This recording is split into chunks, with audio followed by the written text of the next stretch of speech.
Boa noite, pastor. Graças. Boa noite.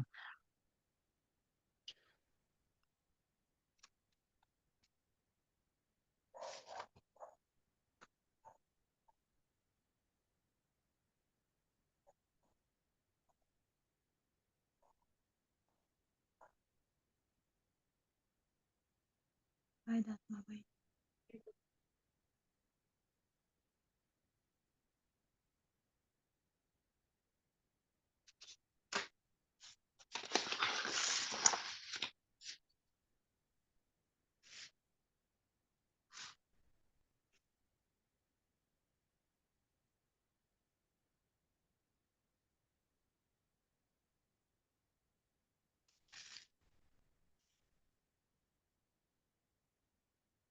Vai.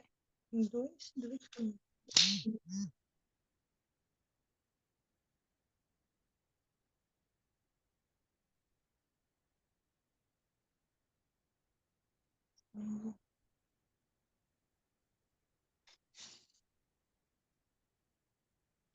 Hein, pastor? Oi. Boa noite, Eu, passinho. eu não fiz o resumo da aula 5 porque não deu para me fazer, não. O A da senhor não. 5 foi aquela que nós não conseguimos gravar, né? É. Ah, não tem problema, aquela eu perdoei já. Ah, então tá. Professor, e eu que não assisti essa aula, tem alguma outra coisa para fazer ou não?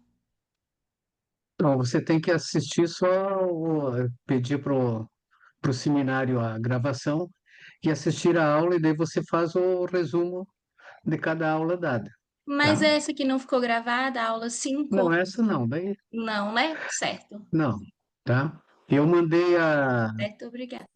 o PDF de toda a matéria que eu dei até agora, tá? Para vocês poderem fazer a prova, que eu vou mandar hoje já a prova para vocês, tá? Ok.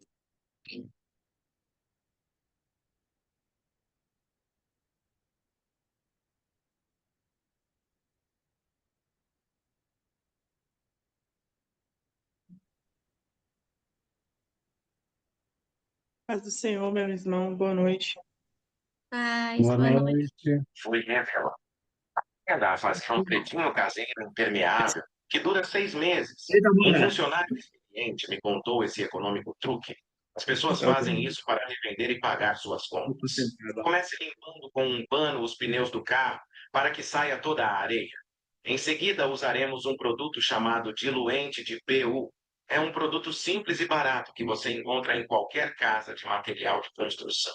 Em um recipiente, você irá adicionar uma razoável quantia desse diluente e, em seguida, dilua um pouco de isopor nele. Esse diluente remove todo o oxigênio presente no isopor, fazendo com que o isopor vire um líquido superfixante e duradouro. Veja só, é necessário que ele fique com essa consistência para que funcione perfeitamente. Preste muita atenção agora, porque a maioria das pessoas não sabe que esse é o produto-chave que muitas das vezes as empresas de lavar carros usam e vendem por valores absurdos. O segredo foi revelado. Aprenda a fazer um pretinho caseiro impermeável que dura 6 meses. Um funcionário experiente me contou esse econômico.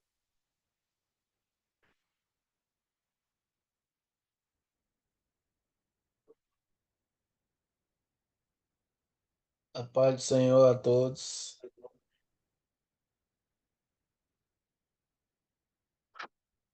Paz, Paz, Senhor, pastor, boa noite. noite.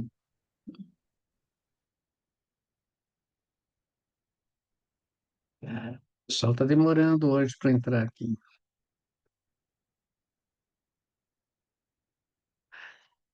O conteúdo vai ser meio longo hoje.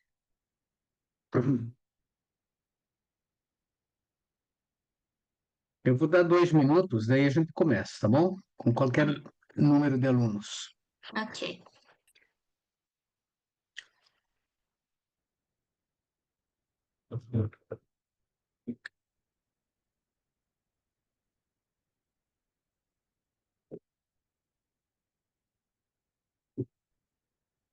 Para me manter acordado.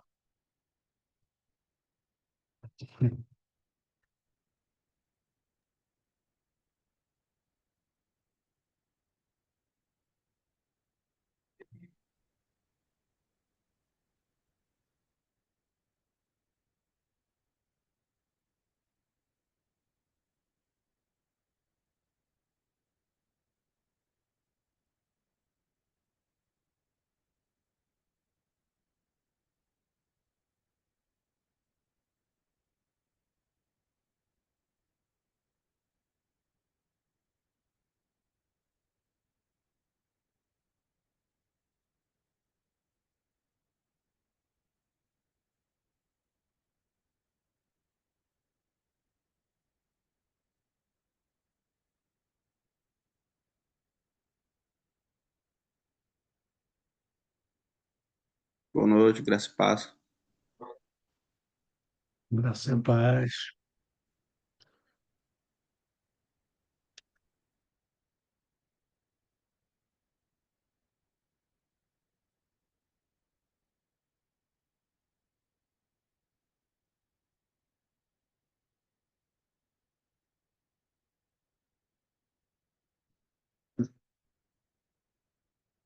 Muito bem, vamos começar.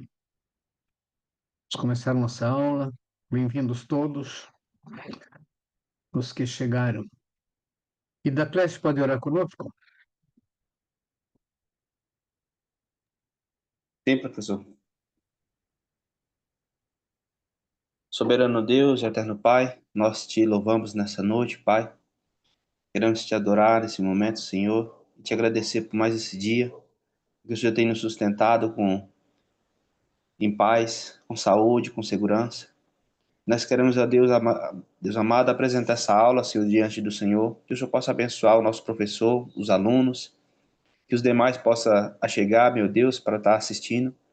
Ó Deus, em nome de Jesus, Pai, abençoa. Nos dá sabedoria, abre nosso entendimento e capacita o professor, meu Pai, no nome de Jesus. Amém. Amém. Ok. Deixa eu colocar isso aqui para baixo. Peraí, que está me atrapalhando aqui. Está me atrapalhando.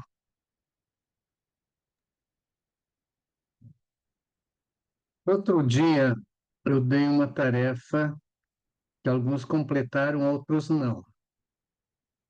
Fazer um trabalho, responder umas perguntas aqui sobre a experiência de Elias e também sobre a mulher samaritana, Jesus e a samaritana.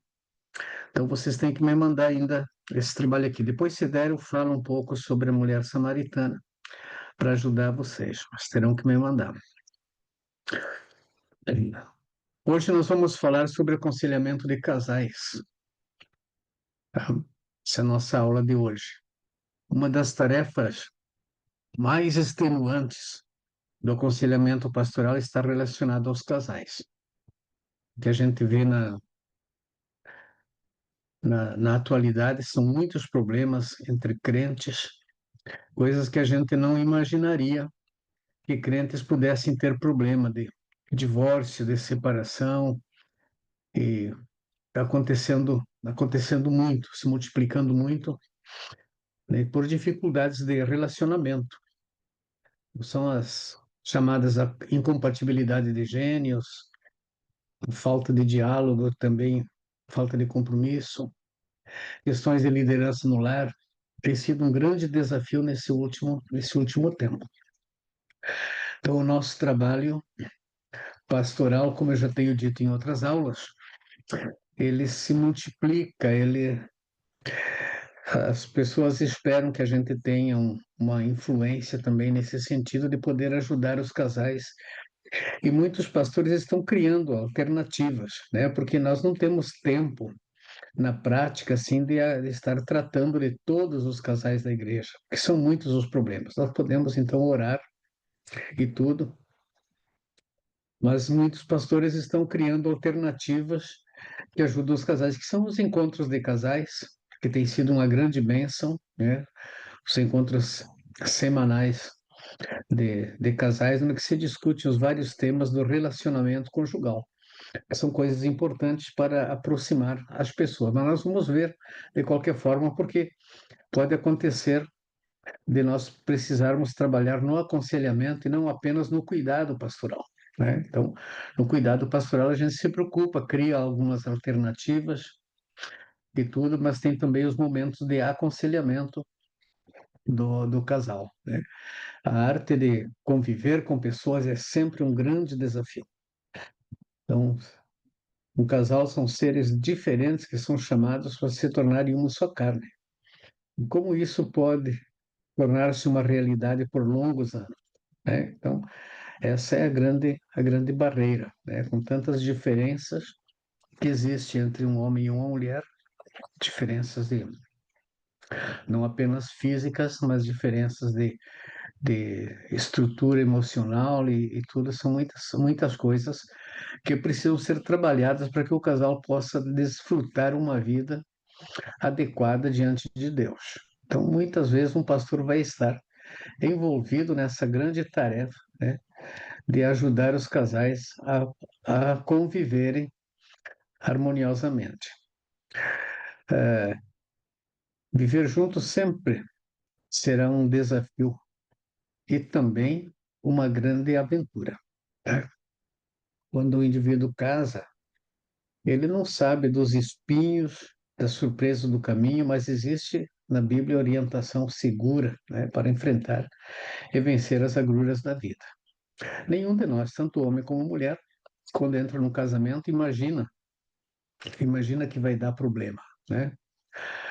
Mas os problemas aparecem porque eles fazem parte da nossa vida, tá? As dificuldades, às vezes as incompreensões, então essas coisas vão acontecendo e nós precisamos ir aprendendo a lidar com isso. Então, especialmente um pastor precisa aprender a lidar com isso porque ele vai ter muitas necessidades dentro da sua igreja para ajudar casais com problemas. Hoje nós vemos muitos pastores com problemas conjugais.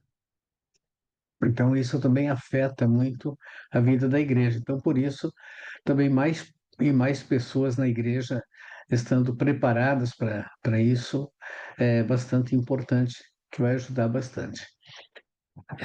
Eu escrevi aqui, há muitos relacionamentos que são tóxicos, né? Que eles são pesados, que são difíceis de, de serem entendidos, inclusive, né? E, inclusive de crentes. Os crentes não são um grupo de pessoas perfeitas, são um grupo de pessoas que aceitou Jesus. Mas eles precisam ir sendo transformados, né? A Bíblia fala ser transformado de glória em glória, segundo a imagem do nosso Senhor Jesus Cristo. Então, hoje em dia nós precisamos ensinar as pessoas a viverem como crentes, não apenas a terem uma religião, porque é uma grande confusão hoje. Em pertencer a uma igreja, uma pessoa às vezes se batiza porque ela pensa que se batizando vai para o céu. E ela não pensa que precisa ter uma vida adequada, uma vida de temor de Deus, uma vida, um testemunho adequado, um relacionamento íntimo com Deus, né? Às vezes a pessoa pensa que o batismo é só se filiar à igreja, que a igreja é o caminho da salvação. Então, e o cristianismo é bem mais do que isso, né? Então, os casais, eles precisam também aprender algumas regras para ter um relacionamento saudável, mesmo em situações de ansiedade que muitas vezes perturbam o relacionamento. Então, hoje em dia, existem muitas questões de ansiedade dentro dos lares, porque assim, eu mesmo aqui em casa, eu não tenho mais problema, minhas filhas já estão, eu tenho duas filhas, elas são casadas, eu tenho 4 netos. E às vezes eu fico preocupado, ansioso, assim, elas estão crescendo, são muito pequeninhas, a gente está vendo tanta notícia ruim na televisão, então isso gera nas pessoas uma certa preocupação, uma certa ansiedade. Às vezes, quando um filho está adolescente, sai de casa, arruma amigos que a gente não conhece, então os casais, eles sofrem bastante com isso, né? Isso gera bastante ansiedade. Às vezes também a falta de recursos, e as doenças. Então, os casais precisam aprender bastante coisas. E também, especialmente, algumas regras de relacionamento que às vezes a pessoa entra num casamento sem considerar determinados fatores que são importantes para a vida conjugal, né? Casais inteligentes possuem uma mente madura e dão importância para aquilo que é essencial numa relação, tá? Então, nós vamos lidar com isso, tá? Ajudar os casais a terem uma vida, um relacionamento inteligente, uma mente madura, né? E o que que é ter um relacionamento inteligente e não tóxico? Precisa haver afeto dentro do casamento, precisa haver diálogo, precisa haver respeito mútuo, em lugar de se perderem em frivolidades e disputas de vontade, né? Eu tenho trabalhado muitos anos com casais e vejo que muitas vezes o problema grave acontece pela disputa das vontades, né? Cada um quer do seu jeito, quer aquela coisa, e o outro às vezes não concorda, e essa briga pelas vontades. Então, aprender a lidar com isso, que às vezes a nossa vontade nem sempre pode ser realizada, é uma coisa bastante importante que nós podemos ensinar os casais a respeitarem um pouco a vontade um do outro e não apenas querer que a sua vontade seja feita. Porque se os dois ficam brigando pela sua vontade, vai dar briga, né? Vai dar briga sempre. Então, aprender de vez em quando a ceder é um sinal de inteligência emocional que vai ajudar dentro do casamento, né? O objetivo do aconselhamento pastoral de casais é ajudá-los no desenvolvimento de uma relação inteligente para a união duradoura e abençoada, capaz de vencer todos os obstáculos. O objetivo é conduzir os casais a um desenvolvimento de uma mente madura que dá importância para aquilo que é essencial numa relação. Veja, o plano de Deus é que o casal não se separe, tá? E quando a gente faz uma cerimônia de casamento, a gente sempre diz lá, até que a morte nos separe, né? Promete ser fiel até que a morte nos separe. Isso é bastante tempo. É, isso é bastante tempo. Então, quando a pessoa promete, ela está só pensando no ato do casamento, ela não está pensando na continuidade do casamento. Então, nosso trabalho de aconselhar é ajudar a pessoa a fazer valer esta declaração que foi feita diante de Deus, diante de muitas testemunhas, diante da Igreja do Senhor, né? E, na verdade, um casal precisa de muitos anos para poder se compreender e se conhecer, né? Eu sou casado já há 43 anos e de vez em quando minha esposa diz assim: Você nunca me falou isso. Fala alguma coisa e ela, uma coisa que ela nunca tinha ouvido eu falar. Então, a gente leva tempo até que a gente seja completamente conhecido, né? Então, algumas perguntas precisam ser respondidas e alguns fatores vitais precisam ser apontados para os casais. E o conselheiro, ele vai procurar descobrir ou ajudar as pessoas a descobrirem aquelas coisas que vão fazer o casamento funcionar, tá? Uma coisa é, no aconselhamento, a tentar descobrir por que é que a pessoa discute, né? Por que se discute? O que está levando a essa discussão, né? Então, quando um casal discute, eles fazem isso por quê? Por causa da sua emoção, do intelecto, ou porque eles estão apenas falando de si mesmos? Quer dizer, o que é que motiva uma discussão entre um casal? O pensamento apenas em si, né? Ou tem um assunto que é essencial, que precisa ser tratado. Então, você vai trabalhar no aconselhamento, vai tentar descobrir qual é a causa real da discussão, se a queixa for essa, né? A gente só discute, a gente só discute, a gente só briga. Então, essas frases a gente ouve muito no gabinete do aconselhamento, né? Então, o conselheiro vai trabalhar com o casal, tentando descobrir por que é que eles se discutem. Estão discutindo por uma coisa que é essencial, por uma emoção que não está sendo suprida, por uma questão intelectual, ou é apenas um desabafo ou a questão de sua vontade, né? A confissão de amor. o que eles fizeram um dia. Em que está baseada essa confissão? Em que foi baseada essa confissão de amor? Foi baseada na essência do outro ou na capacidade do outro suprir suas necessidades. Veja que muitos casais, eles casam pensando que o outro vai fazer ele feliz. Eu vou casar para ser feliz, né? E esperando que o outro o faça feliz. Então, se você entra num casamento pensando que o outro tem que te fazer feliz, isso pode ser uma questão bem problemática na verdade, né? Não é o outro que vai fazer você feliz, mas você tem que ver que você está entrando num casamento para você fazer alguém feliz, né? Então, essa mudança, essa coisa que, então, eh, o que atrapalha muitas vezes o relacionamento é a má compreensão do seu papel, da sua motivação para dizer eu te amo. Às vezes a pessoa diz eu te amo, mas está amando o que é a beleza do outro. Às vezes está amando os talentos do outro. Às vezes está amando o dinamismo do outro, né? Às vezes está amando o sorriso da pessoa. Mas e a pessoa em si? E nenhuma pessoa entra num casamento só com qualidades, né? E, e a pessoa também espera, a outro também espera coisas de nós, né? Então, se cada um entra no casamento, cada um pensando que o outro vai fazê-lo feliz, ele pode se decepcionar com muita facilidade. Então, nós temos que ajudar a pessoa a refletir sobre essas questões. Nós não estamos entrando num casamento para sermos felizes, né? Tem casais que casam para se livrar dos pais. É. Tem uns que casam porque é legal casar, né?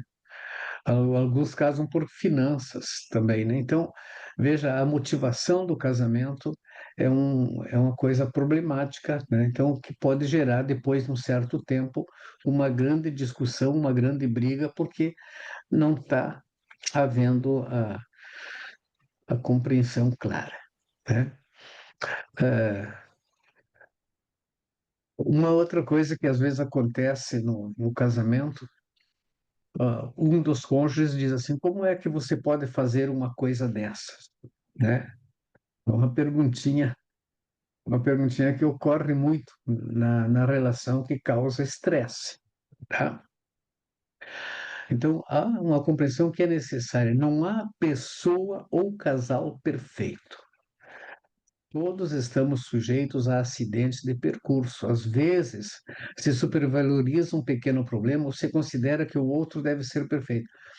Veja, quando a pessoa faz uma pergunta que nem essa, não está pensando que o outro pode falhar. Então, nós temos que dar para outra pessoa o direito dela errar. Se a gente não aprende a dar o direito do cônjuge errar, então a gente vai ter problemas de relacionamento, né?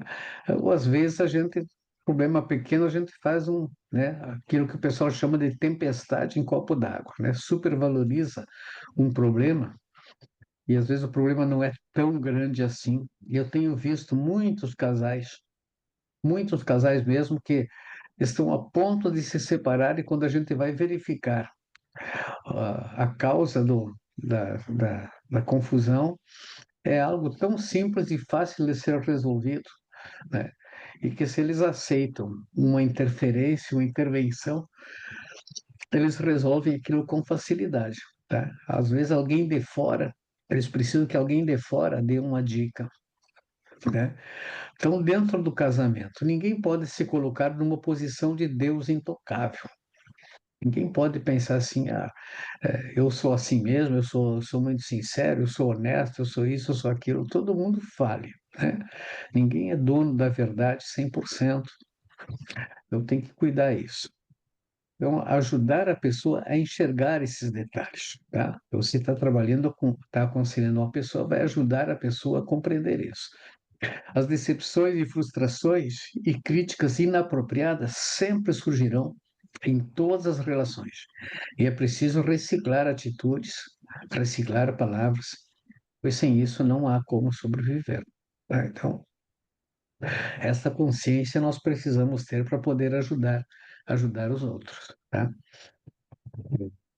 Às vezes você faz uma crítica inapropriada ao outro, assim, às vezes no calor do momento, sem pensar, e aquilo machuca, né? Machuca e então isso precisa ser trabalhado.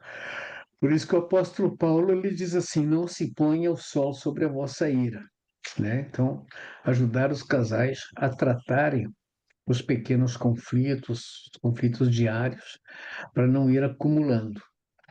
Nota assim, aqui, tem alunos aqui, por exemplo, vou dar um exemplo prático da sala de aula que acontece nas casas, não isso, mas acontece, por exemplo, tem muitos alunos que não me mandaram as atividades.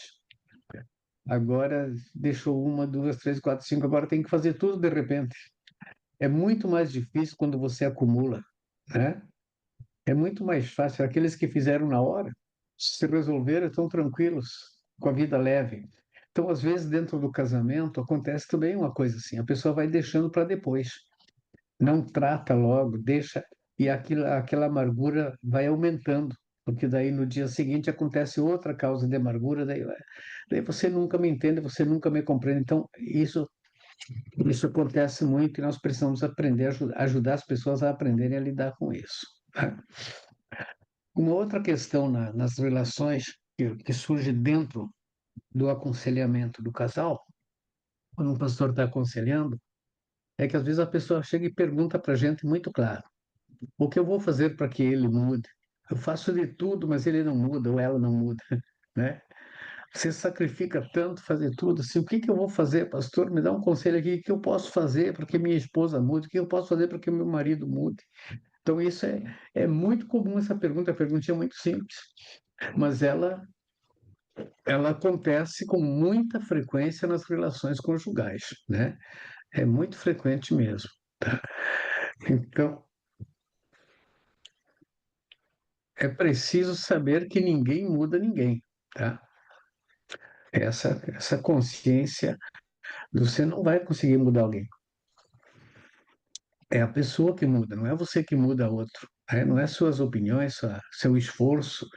E esse esforço é cansativo. Esse esforço que você faz para o outro mudar é muito cansativo, porque o outro também está olhando para você e esperando que você mude. De repente, esperando que você pare de reclamar. Augusto Cury, ele diz que temos o poder de piorar alguém e não de ajudar. Tá? Se você pensa que tem um poder, o poder é só de piorar, não de ajudar. Cada um entra no casamento trazendo a sua história, uma história desconhecida pelo cônjuge. Um casal inteligente aprende a conviver com a história do outro, tá? Então, nós que somos pastores, vamos ajudar as pessoas a poderem entender que você entrou na história de uma outra vida. Os dois, ambos entraram numa história de vida desconhecida deles e que o casamento tem essa finalidade de conhecer a história do outro, tentar entender a história do outro, aceitar a história do outro, se regozijar com a história do outro, tá? Então, pode haver mudanças enormes numa relação, desde que ambos compreendam a importância um do outro e sejam capazes de renunciar a certos desejos e conceitos e observar as virtudes e não apenas os defeitos do parceiro. Deixa eu ver se eu escrevi aqui uma coisa. Ah, escrevi sim. Aqui, ó. Nós namoramos as virtudes e casamos com os defeitos, né? Com o tempo, nós aprendemos que fazer algo de modo diferente não significa errar e que quando crescemos juntos, deixamos algo de nós no outro e assimilamos para a nossa vida muitas coisas do parceiro. As mudanças não ocorrem por cobranças, mas por convivência, de modo natural. Né? Então, se você vai olhar a sua história, você vai ver assim: ah, eu era assim, isso aqui eu já não faço mais, né? Porque você criou um outro hábito, você teve uma outra pessoa do seu lado com outros costumes. Esses costumes foram se adaptando e as mudanças foram ocorrendo de modo natural na sua vida. Então, nós sempre mudamos, né? Todos nós mudamos um pouco, tá? É, o que mais prejudica o relacionamento de um casal? Tá? Existem coisas que os casais não prestam atenção, especialmente quando a sua vontade não é realizada. Suas palavras não são entendidas corretamente, suas expectativas não são alcançadas, então cometem erros clássicos, né? Então, veja aqui, ah, vamos repetir aquilo que eu falei acima ali, que está escrito ali. Existem coisas que os casais não prestam atenção, especialmente quando sua vontade não é realizada, suas palavras não são entendidas corretamente e suas expectativas não são alcançadas, tá? São essas coisas que às vezes atrapalham o relacionamento, né?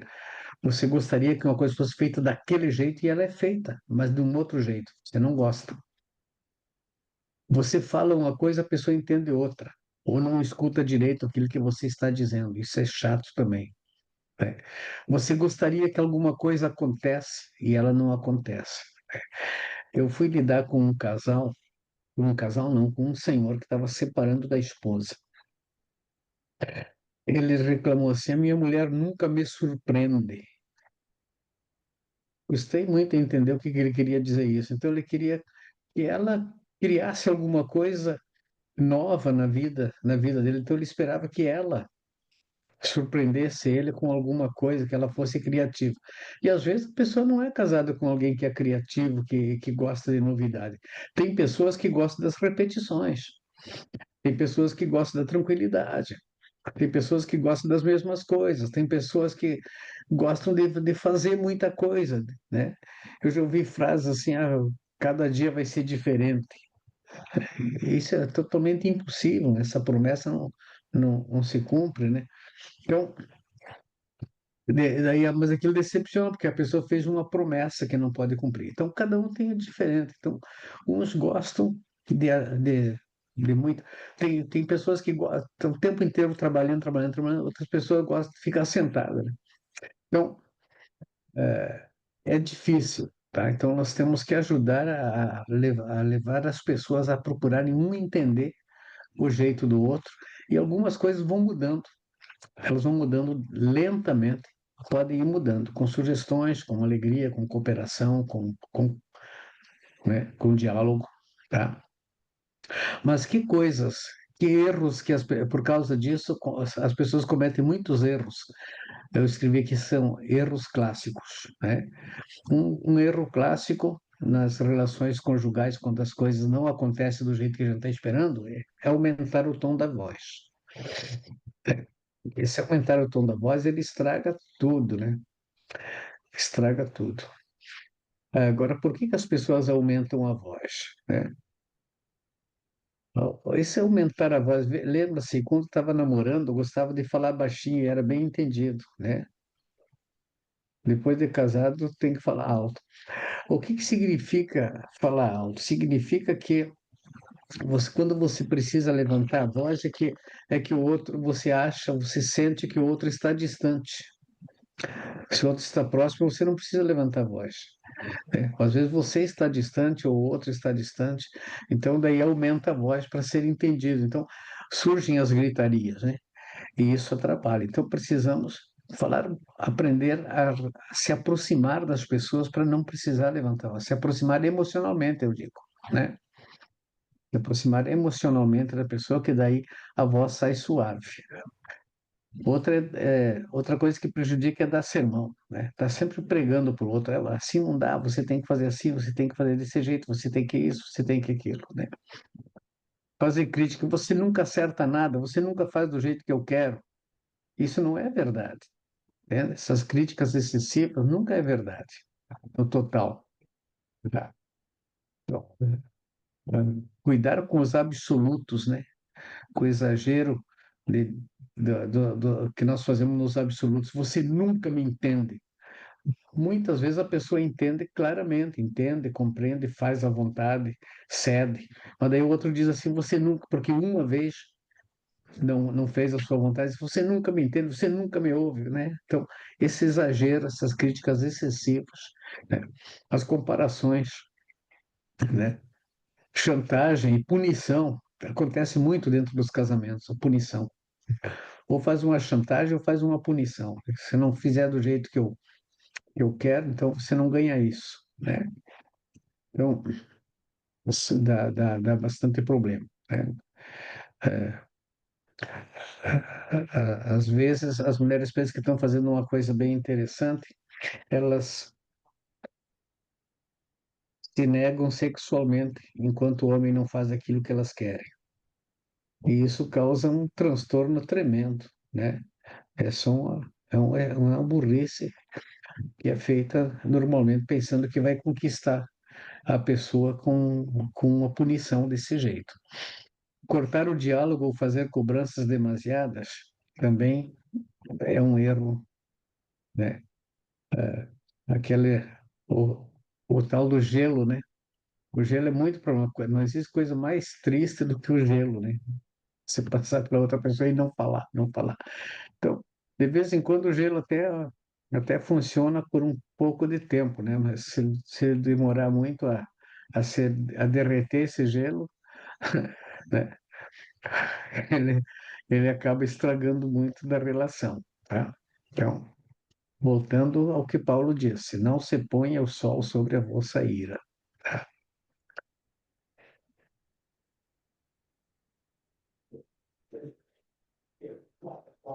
Outro detalhe aqui, deixa eu ver, Ô, uma pastor, coisa aqui.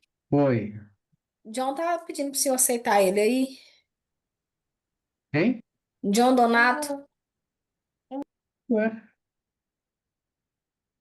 aqui não tem ninguém pedindo, que não aparece.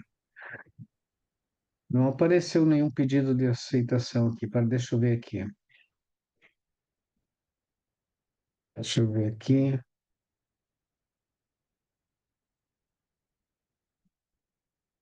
Não tem nenhum pedido de aceitação aqui. Eu acho que ele está tentando entrar e não está conseguindo. Deve ser a internet É, dele. aqui não tem nenhum pedido de admissão aqui, tá?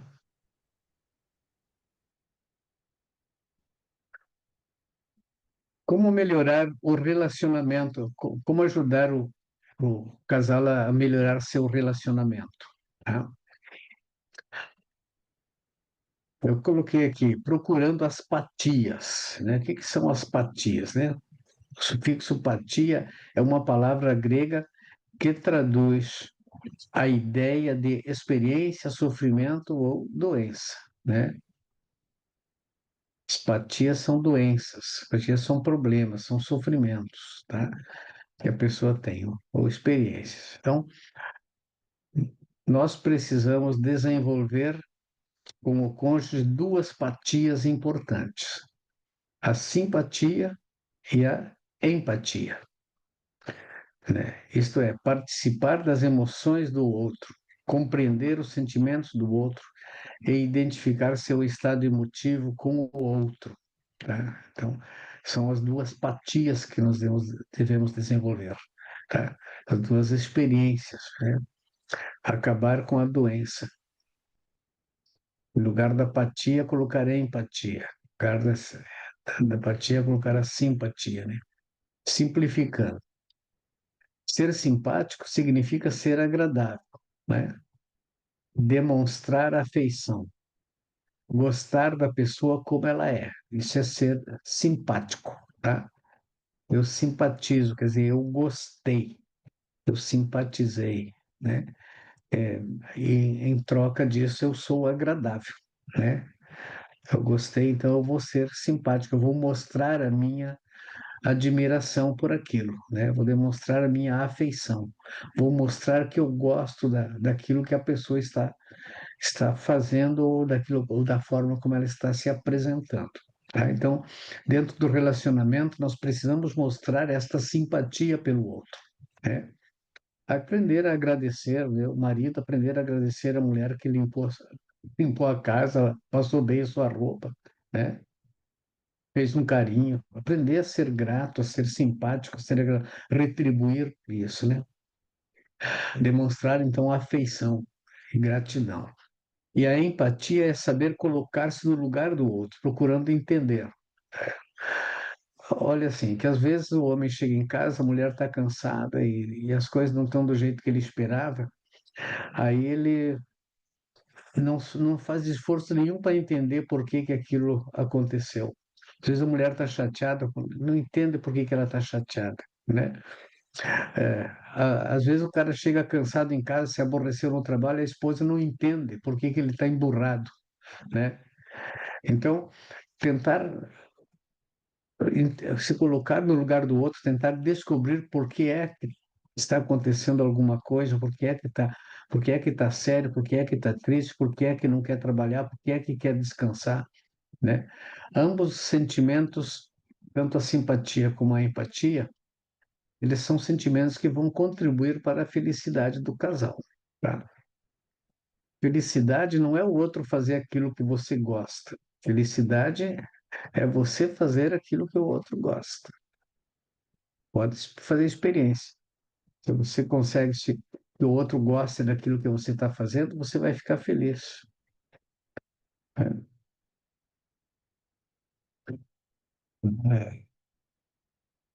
é. Tem uma perguntinha que é feita, me faz muitas vezes, né? Eu ouço, não é até pergunta, né? Eu faço a pergunta aqui: é possível o amor terminar? Porque eu tenho ouvido muito assim, pastor, o amor terminou, né? Tenho ouvido muito isso nas sessões de aconselhamento. A gente não, o amor terminou, o amor esfriou, tá? E isso é possível, a Bíblia até fala, o amor de muitos esfriará em relação a Deus e também em relação ao casal, né? O amor de muitos esfriará. Então a gente tem que cuidar para o amor não esfriar, tá? A Bíblia diz que o amor jamais acaba, e eu acredito nisso. No entanto, as expressões de amor e a própria compreensão inadequada do que é amor trazem a sensação de que o amor acabou. Isso tudo por causa da perda de agradabilidade nas relações, tá? Então, a pessoa já não vê mais prazer em determinadas coisas que antes dava prazer. Por quê? Porque faltou carinho, né? Faltou afeto, faltou, faltou prazer, né? Então, o prazer, a gente precisa buscar o prazer. O prazer é uma coisa que nós precisamos aprender a, a, a gostar daquilo que nós fazemos, daquilo que nós somos, né? É isso que dá prazer, dá satisfação, isso dá alegria. Não é a mesma coisa que felicidade, dá alegria. A alegria faz parte da felicidade, mas a felicidade é você vencer as batalhas da vida, né? Vencer as dificuldades nas relações conjugais, poder resolver os problemas que acontecem, isso é felicidade, né? Tá? Então, às vezes vai esfriando mesmo o amor, porque parou de dar o calor, parou de dar o carinho, mas eu acho que o amor continua lá. O que está faltando é botar um cobertor, é ligar o ar-condicionado no quente, né? Então, porque o amor, o sentimento de amor, ele não resiste à falta de carinho e compreensão, tá? Então, quando isso para de existir, o amor esfria. Então dá essa sensação de que o amor acabou. Mas eu continuo dizendo, eu não acho que o amor acabou. Eu só acho que o amor ficou colocado do lado de fora numa noite de inverno. Ele tem que ser trazido para o quarto, tem que ser trazido para o calor de novo. Ele pode ficar escondido no coração. Ele pode ficar perdido num labirinto de emoções, ou trancado no quarto da desilusão que fica anexo à cozinha do orgulho, compartilhando a emoção com a raiva, o sonho, a esperança, o desejo, mas sem coragem de sair para fora, tá? Então, esse é o meu lado poético de enxergar isso aí, tá? Mas veja assim que quando quando você não deixa o amor se expressar, né? E permite que o sentimento de amor que você tinha fique mergulhado lá nas suas emoções negativas, né? Fique guardando, sentindo desiludido, né? O orgulho não permite compartilhar, né? Fica com raiva de qualquer coisa. começa a dizer assim, eu sonhava, eu não sonhava com isso, eu não esperava que isso fosse acontecer, isso, tá? É, eu tenho esperança que um dia mude, mas não está fazendo nada para que aquilo mude, não está tomando uma iniciativa, né? Gostaria que fosse diferente, mas não sai do quarto, não sai do quarto da desilusão. E, e daí isso, o amor realmente vai esfriando, tá? Mas eu acho que o amor não precisa acabar, né? Ele não, na verdade, não acaba. Ele pode morrer. Alguém pode matar o amor, né? A sensação de não vale a pena toma conta. Nota assim, vamos pegar um pouco, a gente já falou um pouco sobre Jesus, a decepção de Jesus lá no Getsemane, né? Jesus estava super decepcionado lá no Getsemane quando ele foi orar. Estava suando gotas de sangue. A decepção de Jesus com a humanidade era muito grande. Ele tinha feito tanta coisa, né? Tanta coisa. E o questionamento é: vale a pena? Então ele ora: Pai, se possível, passa de mim esse cálice, porque, né? Para que que eu vou sofrer mais? Então, isso dentro do casamento, muitas vezes acontece isso. A pessoa acha que não vale a pena se esforçar, que tudo aquilo que faz. Então, isso tem sido uma frase que eu ouço muito nos casos de separação. Eu não sou, não tenho valor, eu não sirvo para nada, eu quero ser feliz. Eu ouço muito, né? Meu relacionamento é tóxico, eu estou sofrendo demais, então a vida assim não dá.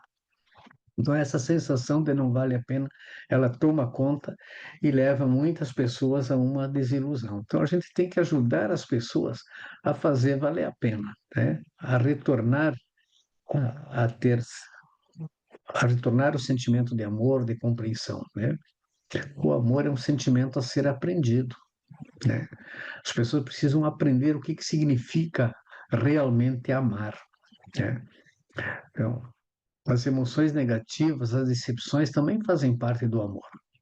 Não há possibilidade de tudo dar certo sempre. Então, o amor também compreende, o amor também não se exaspera, o amor não perde a paciência facilmente, o amor não desiste, né? O amor não se orgulha, não se considera superior ao outro, tá? Esse é o amor. Não é a mesma coisa que ser escravo, tá? Então, eu tenho visto também, assim, eu estou falando uma coisa aqui eu falo para os dois, né? Cada um tem que fazer a sua parte, não é? Mas eu compreendo que, às vezes, as relações são mesmo complicadas, porque um dos cônjuges não quer fazer aquilo que tem que ser feito para funcionar. Então, a função do conselheiro é dar a real, né? É trabalhar com as pessoas no sentido de dizer assim, oh, isso que você está fazendo é errado, seu modo de agir é incorreto, a Bíblia diz assim, assim, assim, assim, assim, e vamos trabalhar isso, e vamos orar sobre isso, e vamos fazer experiências e fazer testes. Então, esse é o papel do conselheiro, tá? Ajudar as pessoas a mudarem, a terem uma relação inteligente, né? Uma emoção, trabalhar as suas emoções de um modo inteligente para que a relação do casal se restaure, tá? As perdas são sempre menores do que os ganhos. Sempre se perde coisas dentro de uma relação conjugal, mas os ganhos sempre são maiores, tá? Então é preciso aprender a administrar. Por isso, numa relação conjugal é necessário aprender a abrir as portas que conduzem para a liberdade e alegria e expulsar as causas de ódio e desamor, tá? Agora, é claro, você não precisa. Como que eu, como pastor, vou aconselhar uma mulher a amar seu marido que está lhe batendo, que está lhe traindo, que está tudo assim? Então, o amor não é você aguentar aquilo sem lutar. É você levar o outro a repensar a sua vida e coisa e tal, tá? Então, às vezes, um conselheiro de fora. Eu fui aconselhar um casal, o rapaz estava tendo um caso fora do casamento. E a esposa estava ali sofrendo bastante. Eu comecei a trabalhar, ele aceitou que eu fosse conversar com ele. Eu achei curioso, assim, que ele achava ela perfeita. Ele achava a mulher perfeita, né? Minha mulher é perfeita, perfeita. E eu perguntei, então, por que você tem outra, né? Eu perguntei para ele o que que aconteceria com você se a sua esposa tivesse um caso com alguém. Aí ele ficou totalmente revoltado. Eu digo, pois é, porque você acha errado ela ter um caso e acha certo você ter um caso, né? Então, às vezes, essa compreensão, essa incompreensão do outro e o compromisso com a fidelidade, com a palavra dada diante de Deus, é um prejuízo muito grande. Mas depois eu fui conversar com a esposa dele. Observei um pouco os dois juntos. Ele dizia que ela era perfeita e ela agia como se ela nunca errasse, né? Ele parecia no seu dia a dia, eu fui almoçar na casa deles, era um terror.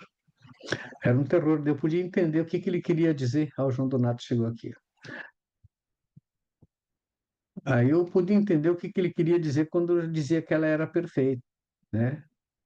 Quer dizer, ela não existia nada. Ele falava uma coisa, ela criticava. Ele falava outra coisa, ela criticava. Era demais o peso, né? Então, essa mulher precisava de um treinamento, precisava de uma ajuda, precisava de aprender a relacionar com seu marido. E ela estava perdendo o seu marido, né? Ele estava sendo infiel porque ele não aguentava mais ficar perto dela, não tinha como, ele não fazia nada certo. Então, isso aí afeta demais um tipo de relação. Então, o amor precisa também aprender a relacionar com o outro, né? Isso é amor, não é apenas ser fiel, é aprender também a se relacionar, aprender a compreender, aprender a valorizar, a ajudar o outro a melhorar, em lugar de ficar o tempo inteiro nessa função de crítica, querendo que o outro mude na marra, né? Eu anotei aqui 10 causas de separação de casais. Talvez até tenham mais, tá? Mas eu anotei aqui 10 causas de separação de casais.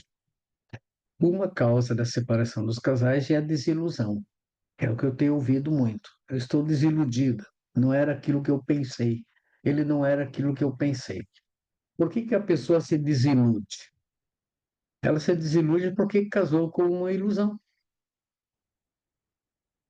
né? Quando ela se desilude é porque o outro não está satisfazendo as suas expectativas. Então, ela tinha expectativas com o casamento, e aquelas expectativas não foram supridas, então ela está desiludida. Não é aquilo que eu esperava. Então, esse é um erro muito grande. Dá para você trabalhar essa questão com os namorados, né? Tem que conhecer a outra pessoa antes de casar, aceitar os defeitos, descobrir quais são os defeitos, para você. Porque, como eu disse antes, a gente namora as qualidades, mas casa com os defeitos, né? Você vai viver com os defeitos da outra pessoa. Então, tem que ter essa compreensão para não se desiludir e não esperar que o outro supra as suas expectativas, porque isso é totalmente impossível. Não existe mulher, não existe homem que possa satisfazer a expectativa do outro. Algumas coisas vão acontecer, tá? Algumas coisas vão ser reais, mas a maioria delas não, né? Não dá para esperar isso. Outra coisa é a incompreensão com o significado do casamento. O que que significa casar, né? O que que significa isso, tá? Então, essa essa coisa aqui é complicado, né? O casamento não é para a minha satisfação, mas para a satisfação da pessoa com quem eu penso amar. O amor, o casamento é uma união outrocentrada, tá? Isso não pode ser confundido com autoanulação. Tem que haver um equilíbrio. Na mesma proporção que eu desejo a minha satisfação pessoal, eu devo entender e desejar a satisfação do outro, né? Então, o casamento é isso, né? O casamento é outro centrado, é você pensar um pouco no outro, tá? Não é se anular, tá? Nós somos seres diferentes, cada um entra no casamento com suas próprias necessidades, com suas vontades, com seus desejos, com seus sonhos. Mas não é só você que tem sonhos que o outro tem que satisfazer seus sonhos. O outro também tem sonhos que precisam ser satisfeitos. Então, esse desejo que cada um vai desenvolver, o casamento significa isso, você tentar suprir as expectativas do outro. Se cada um faz a sua parte, então vai haver uma compreensão. Brigas e acusações também, como eu já falei antes, né? É uma das causas da separação de casais. Passa o tempo inteiro brigando. Eu estava aconselhando um casal, eles não eram membros da igreja, começaram a vir na igreja pedindo ajuda, estavam num processo para organizar o seu casamento, e estavam vindo assistir algumas palestras, algumas coisas assim, mas já estava o casamento muito em cima, não deu para trabalhar com eles, e como não eram membros da igreja, então a gente só encontrava eles raras vezes, né? O que eu achei interessante, eles pareciam bem queridos quando vinham para o estudo, né? Para o estudo bíblico na igreja, e estavam sendo evangelizados e tudo. Fizeram uma festa de casamento muito cara naquela época. Meu Deus do céu. Hoje não seria nada isso, mas há 10 anos atrás, fazer um casamento que custou R$ 30.000 era muito dinheiro. O cara chegou de helicóptero no casamento. 3 meses depois estavam separados. O que que faltou ali, né? O que que faltou ali? Faltou, no caso deles, faltou um pouco de compreensão, foi burrice também, eu sei lá o que que aconteceu, não cheguei a tratar isso. Mas veja assim, como que alguém pode namorar tanto tempo, de repente faz uma festa de casamento tão grande e em 3 meses o casamento termina, né? Então, as brigas, as acusações, o descontrole, né? Outra coisa é o descontrole financeiro, né? Isso também causa muita separação de casal, tá? Descontrole financeiro, né? Consumo de bebida alcoólica destrói casais, né? Destrói casais. Infidelidade conjugal, né? Essa infidelidade conjugal é a maior causa de separação, tá? Que eu vejo. Mas eu fui aconselhar um casal, aí a esposa estava naquela de punir o marido, eu acho, sei lá. Eles não tinham sexo dentro do casamento, tá? Não tinha, o cara. Ela sempre recusava, sempre estava cansada, sempre com dor de cabeça, sempre isso, sempre aquilo, sempre tinha uma coisa, tudo, uma coisa chateava, daí já não tinha vontade. Então, o cara começou a, a sentir necessidades, encontrou uma pessoa que também tinha problemas, começaram a conversar. 4, 5 meses depois, né, um entendendo o outro, né, ele acabou traindo a esposa, né? E daí eu só fiquei sabendo quando já estava acontecendo a coisa. Então, tentei ajudar, mas já era tarde demais, né? Já era tarde demais. Então, muita da infidelidade conjugal acontece isso. Às vezes a mulher trai o marido porque ela encontra alguém carinhoso fora do casamento. O marido não dá carinho, não diz uma palavra de afeição, não diz uma palavra de gratidão, não faz um gesto de amor, não faz nada, e dela começa a ganhar elogio, ganhar carinho, ganhar compreensão, ganhar entendimento e umas frasezinhas sedutoras, né? Então, é, a mulher trai o marido. Então, tem que se cuidar bastante disso, tá? Então, essa infidelidade acontece muito por causa disso, tá? Depois eu vou mostrar mais um outro negócio aqui, como é que as atrações ocorrem.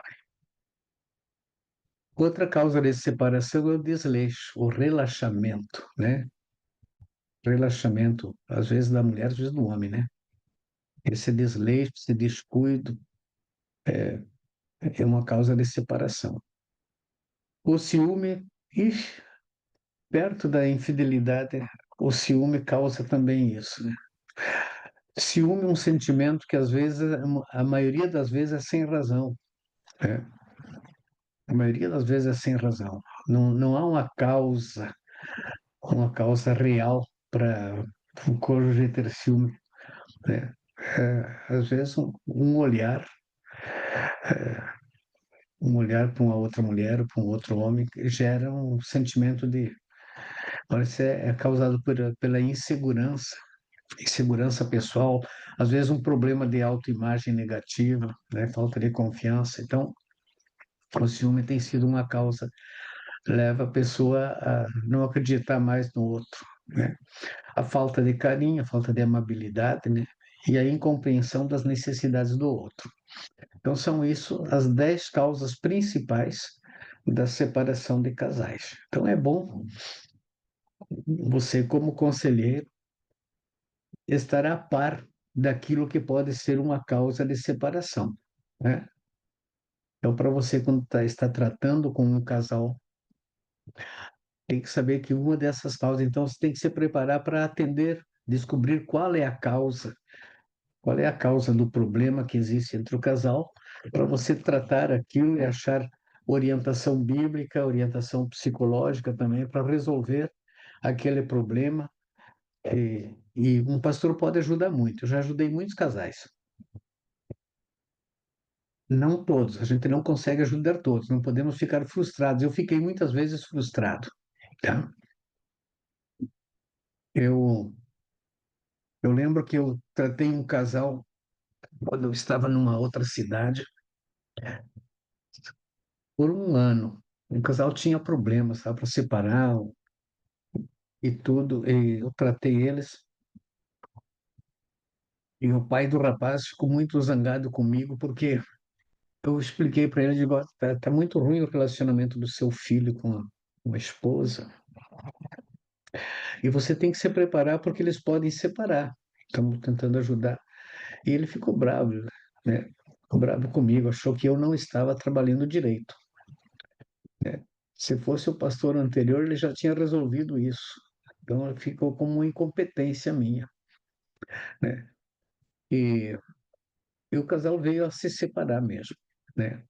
Para se separar mesmo, e eu fiquei muito frustrado. Fiquei muito frustrado mesmo, porque eu já tinha recuperado tantos casamentos, já tinha tido sucesso em muitos aconselhamentos, e nesse ali não consegui de jeito nenhum. Continuei trabalhando com eles, se separaram, mas eu continuei trabalhando tanto com a esposa como com o marido separado. E 3 meses depois, então, eles reconciliaram, né? Vieram falar comigo, ele veio falar comigo, e ele acusava ela, mas era ele que estava errado também, né?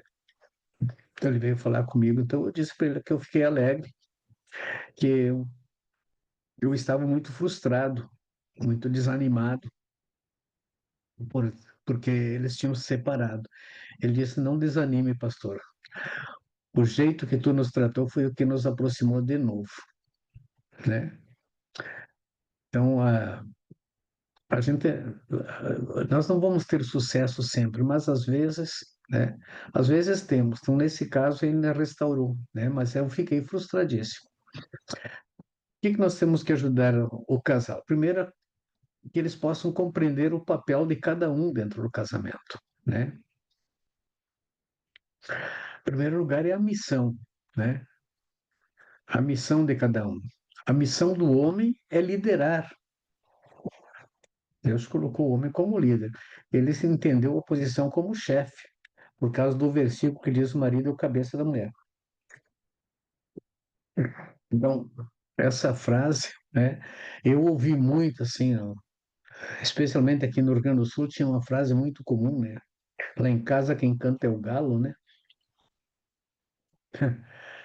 Então, era uma frase que declarava assim: sou eu que mando e aqui tem que ser do jeito que eu quero.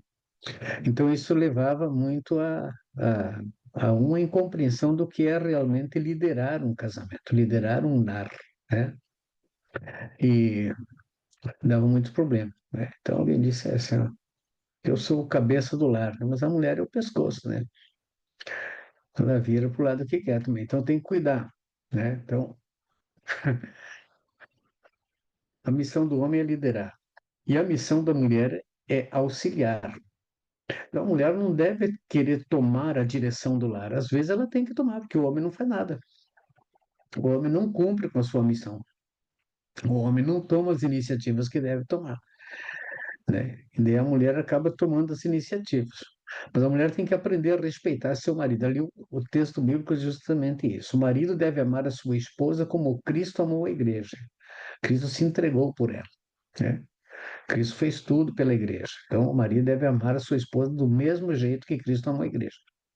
E a mulher deve auxiliar o marido. Ela é auxiliadora. Então, o versículo bíblico lá do Efésio diz: respeita o seu marido e ser submissa como a igreja é submissa a Cristo. É. Ser submissa não significa, não é a mesma coisa que ser obediente. Submissa é reconhecer a liderança do marido. Submissão é a missão em segundo lugar, tá? É ter uma missão. Então, ser submissa é ouvir, é respeitar. Ser submissa é procurar concordar, é não querer passar por cima, não querer ser a chefe do lar, né? Mas ela pode conseguir que o marido faça tudo o que ela quer. Tem que ter o seu jeitinho também, né? Mas não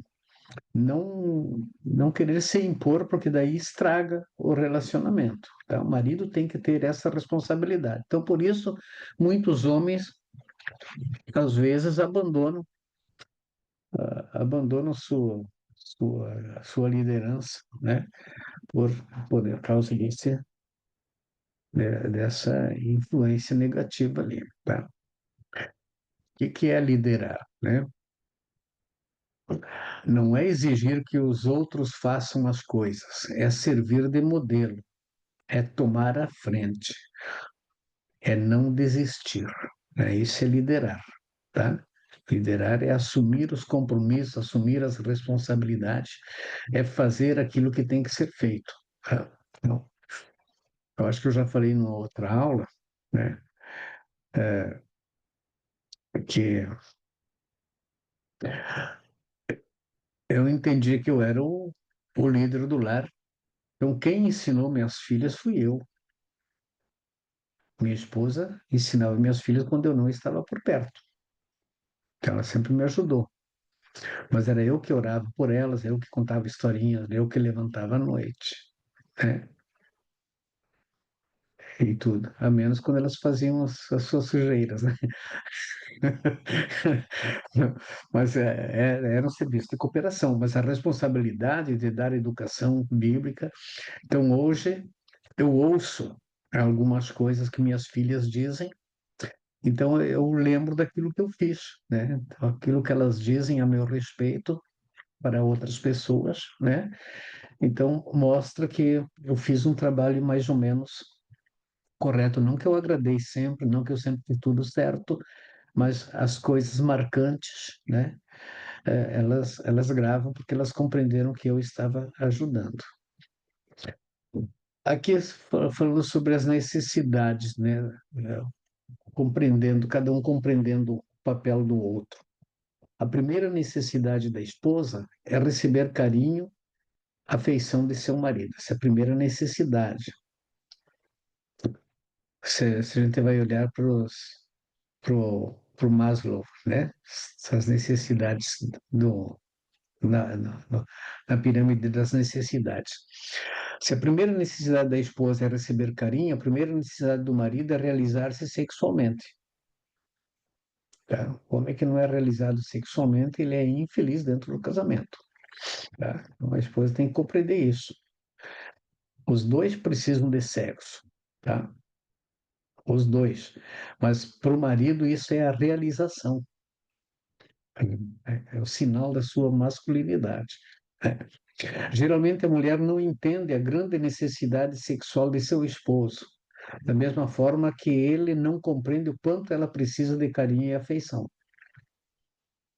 Então, cada um tem que fazer a sua parte, tá? A mulher responde ao carinho, né? Por palavras, né?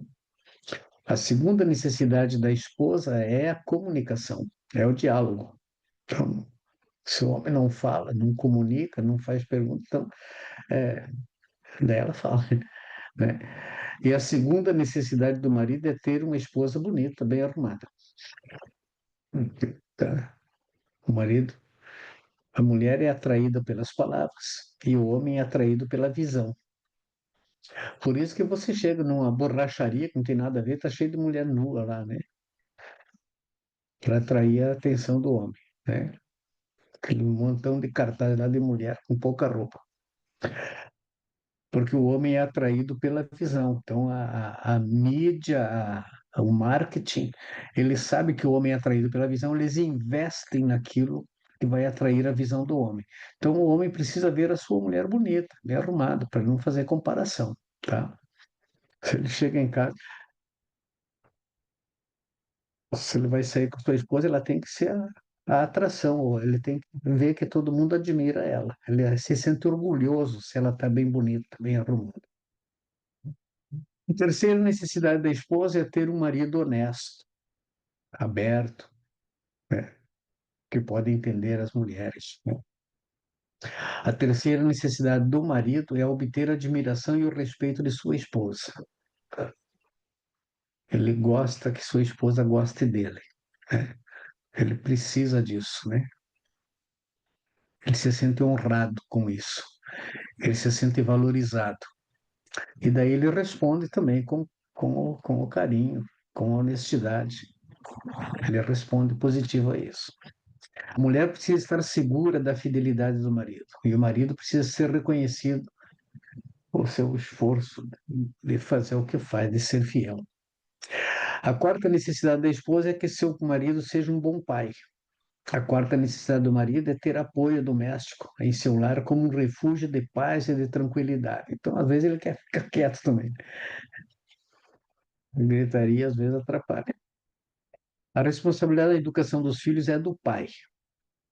Aquilo que eu já falei lá em cima, a mulher é ajudadora, isto é, quando o pai não pode fazer, a mãe supre essa necessidade. Mas se o pai pode, é dele o dever de educar os filhos, de suprir também as necessidades da casa, né? Opa, eu tinha feito mais coisas aqui em algum lugar. O que que aconteceu aqui?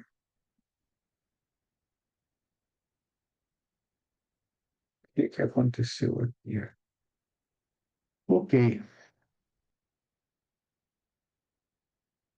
Bueno, deixa eu fechar aqui. Vamos ver agora se alguém quer comentar alguma coisa.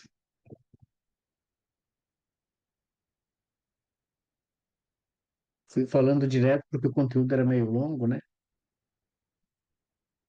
Não sei se querem comentar alguma coisa ou perguntar alguma coisa. Também não sei se terei resposta.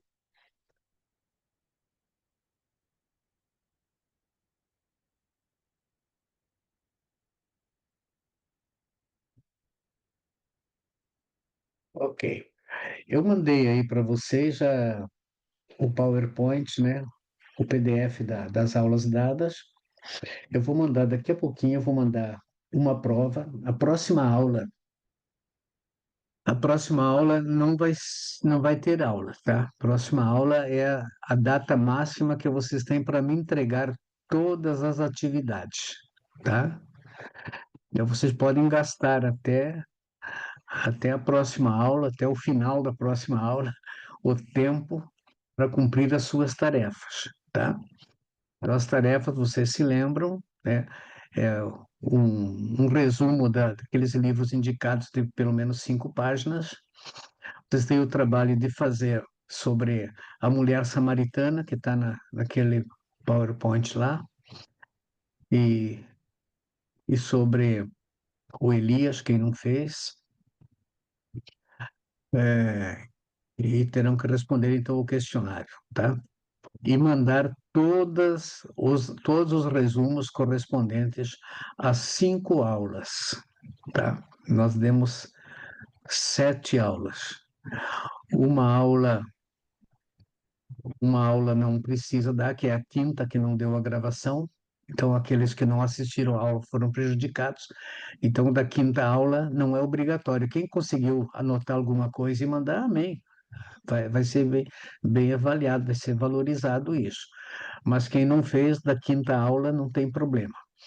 E da sétima aula é hoje, né? Então, vocês vão mandar 6, né? Porque a próxima aula não precisa. Então, são 6 atividades que vocês têm que mandar, que vale a presença e vale também nota, tá? Então, se não tiver isso, a pessoa pode ser reprovada, tá? Pode ser reprovada. Então, vocês vão ter 2 semanas aí para fazer tudo. Então, eu já não vou dar a última aula para vocês terem o tempo de utilizar esse tempo que estariam em sala de aula para completar as atividades que ainda não fizeram, tá? E até a última aula vocês terão que me mandar tudo, para eu poder fazer a avaliação de vocês. Ok? Professor, Então, aproveitar esses aqui. Professor, relembra o resumo do livro aí, como que é? Que eu estou meio perdida aqui no resumo do livro. Eu coloquei aí no grupo, eu coloquei a repetição ali, tá? Entra lá no grupo e clica na última mensagem minha e clica em cima, vai dar as tarefas que vocês têm, tá? Tá, Lá está bem tá bom. claro. Ah, assim, eu estava falando aqui sobre casais, sobre problemas de casais. Eu até tenho uma historinha aqui, eu vou ler aqui. Eu tirei isso aqui de um site chamado Espaço Vital. Faz muito tempo que eu tirei isso, um acontecimento que deu na Bósnia, né, na cidade de Sarajevo. Casal descobre ser amante um do outro na internet e se divorcia. Olha só, tá no jornal isso aqui, tá? Isso aqui não é história inventada. Um casal bósnio está se divorciando judicialmente depois de descobrir que um traía o outro em chats na internet. Eles começaram um relacionamento virtual usando pseudônimos e só descobriram a verdade quando combinaram um encontro real com os novos parceiros. Sana, de 27 anos, e seu marido Adnan, 32, usavam os codinomes de Sweetie e Prince of Joy em salas de bate-papo. Conheceram-se e iniciaram uma relação confidenciando-se mutuamente os problemas que tinham em seus casamentos. Os dois estavam convencidos de terem finalmente encontrado uma alma gêmea. Então marcaram um encontro real para se conhecerem e descobriram a verdade. Agora, o par está em processo de divórcio litigioso e um acusa o outro de ter sido infiel. De repente, ela estava apaixonada. Era maravilhoso, parecia que ambos estavam amarrados ao mesmo tipo de expectativas, relata a petição da mulher.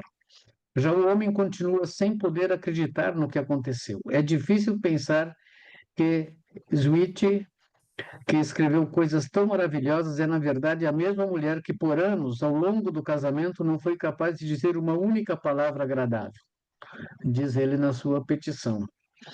O juiz da cidade, onde tramitam as duas ações, designou para a próxima semana uma audiência na tentativa de reconciliar o casal, ou pelo menos de uma conciliação que permita a ambos se separarem consensualmente sem discutir a culpa. Então, acharam um escape, foram para os chats de relacionamento, e aquilo que poderia ter sido uma coisa boa, porque os dois foram se abrindo, cada um foi dizendo o que sentia, começaram a se entender, podiam ter aproveitado, né, essa coincidência e dizer, vamos começar uma nova vida, então agora que a gente descobriu que se ama, né? Mas eles acharam melhor se divorciar. Então, os chats de relacionamento, eles podem ser perigosos quando um casal tem problema, né? Podem ser muito perigosos assim. Então, temos que ter paciência, né? Eu recebi um jovem no meu gabinete, chorando, desesperado, porque também o assunto dele era igual àquele outro casal que eu já falei. A esposa era perfeita e tudo, e ele não estava conseguindo se relacionar direito com ela, e foi para um chat de relacionamento.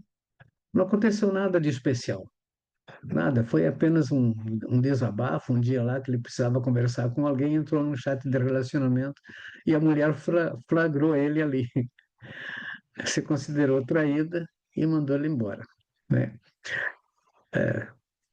Foi um trabalho de uns 3 meses de conversação e conseguimos restaurar o casamento. Mas, mas olha assim que é uma infidelidade, ou não é? Né?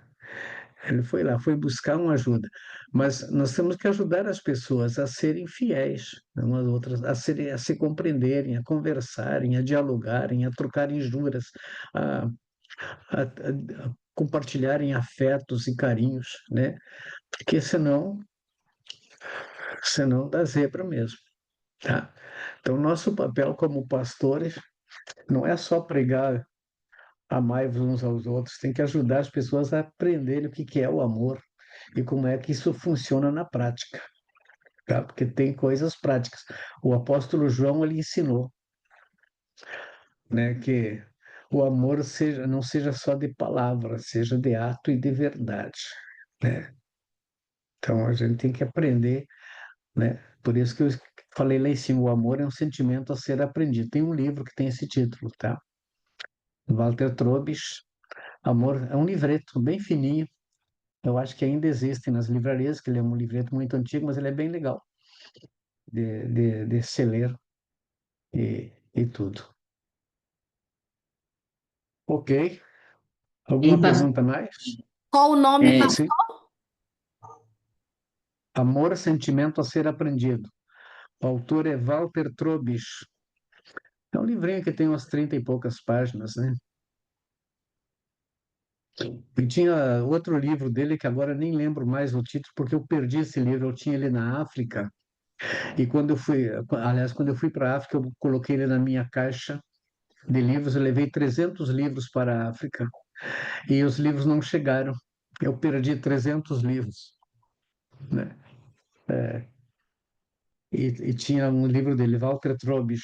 Ele tem coisas bem interessantes a respeito de relacionamento conjugal, né? Mas Larry Christensen também tem, né? O Ato Conjugal é um livro bem interessante de ser lido. O Ato Conjugal de Larry Christensen parece que é, né? Um livro que vocês podem ler também para ajudar casais.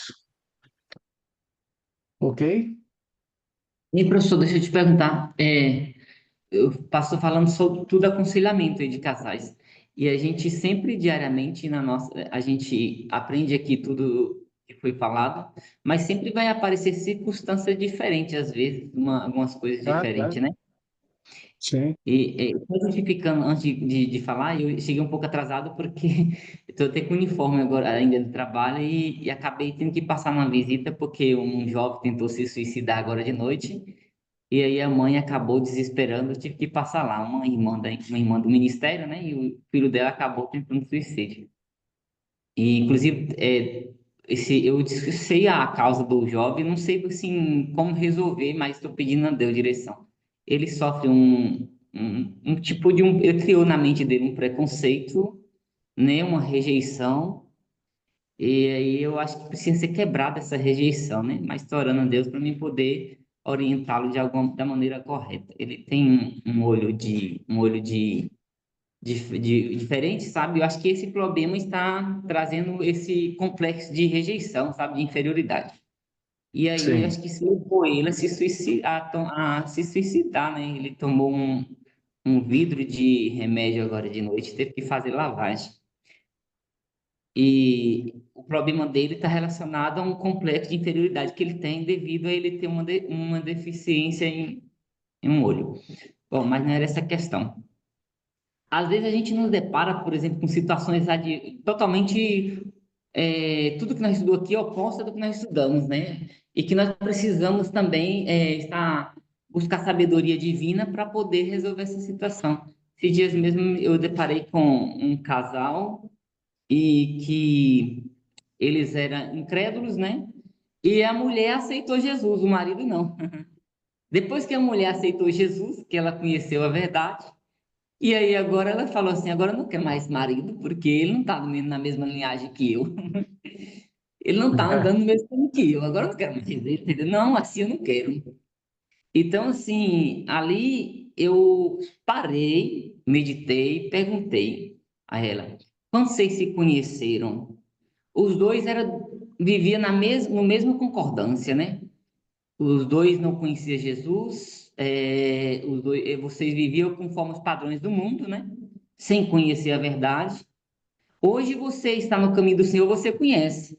E ele não conhece ainda. Por quê? O tempo seu de convenção chegou. E você agora precisa buscar a sabedoria de Deus para você viver com ele, para que ele também venha alcançar a salvação, né? E tentar se adequar agora ao seu modelo de vida, né? Não aceitando, mas tentando mudar de maneira que você vai viver e passar para ele um exemplo de mulher agora, que é uma mulher agora santificada, que está buscando a santificação, mas entender que ele também, vocês se conheceram no mesmo padrão. Eu não tinha outra justificativa para falar para ela, não tinha outro jeito. Leia 2 Coríntios, capítulo 7, né? Vai tratar sobre isso. Dá para ajudar.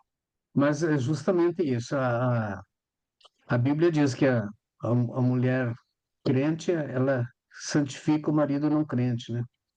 Então, ajudar a pessoa, porque às vezes uma pessoa vem para a igreja, ela tem conceitos, ela já ouviu histórias, já ouviu familiares que são crentes de alguma igreja e que tem aquelas doutrinas, aqueles conceitos assim, crente não vive com não crente, coisa e tal. Então, a pessoa vem às vezes para a igreja cheia já de preconceitos, né?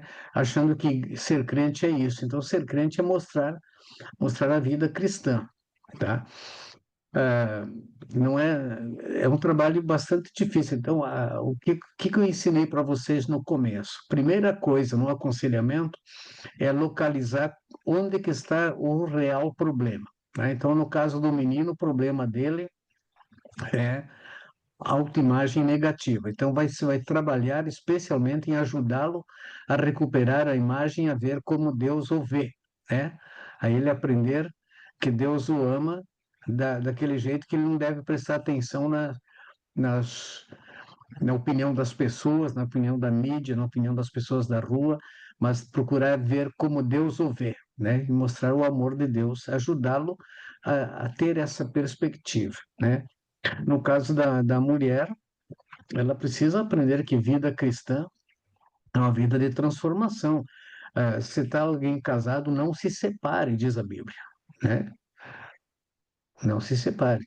Se o incrédulo consente em viver com ela, não se separe. Quer dizer, quem, se o incrédulo quiser se separar, que se separe. Mas o crente não pode tomar essa iniciativa baseado nesse fato, né? Não é este o fator. Assim, então, a gente vai ajudar a pessoa a entender um pouco o que a palavra de Deus está dizendo. A Bíblia tem essas respostas lá em Coríntios, né? Estudar bastante. E de repente vai ter que fazer um trabalho, né? Com o marido também. Eu estou tratando um casal aí na nossa igreja que a esposa queria porque queria se separar. Queria, né? Membro da igreja, me avisou que ia se separar, chamei, nós conversamos, aí mudou o aspecto, né? Começamos a aconselhamento. No fim, eu fui na casa, conversei com o marido dela, pois ambos vieram no meu gabinete para conversar comigo. E ele bebia demais, né? Bebia demais e tudo assim. Então, ele esperava que ela compreendesse isso, né? Então, tem que ajudá-lo a ele também pensar que ela também se sente magoada, ofendida quando ele bebe, perde, né? Para ele ver se ele ama ela, falou que amava, né? Então, procura agradar sua esposa, não bebendo. Então, aos poucos, então isso leva um tempo. Ela também tem que compreender que ele leva um tempo até abandonar a bebida. Então, ele precisa de ajuda, precisa de aconselhamento. Então, não é rápido as mudanças.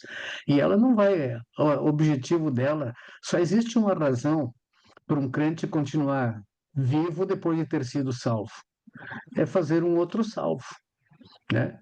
Como você disse, se ela conseguiu viver com ele até agora, agora com a ajuda de Deus ela pode continuar vivendo e pode ajudá-lo a também conhecer Jesus, né?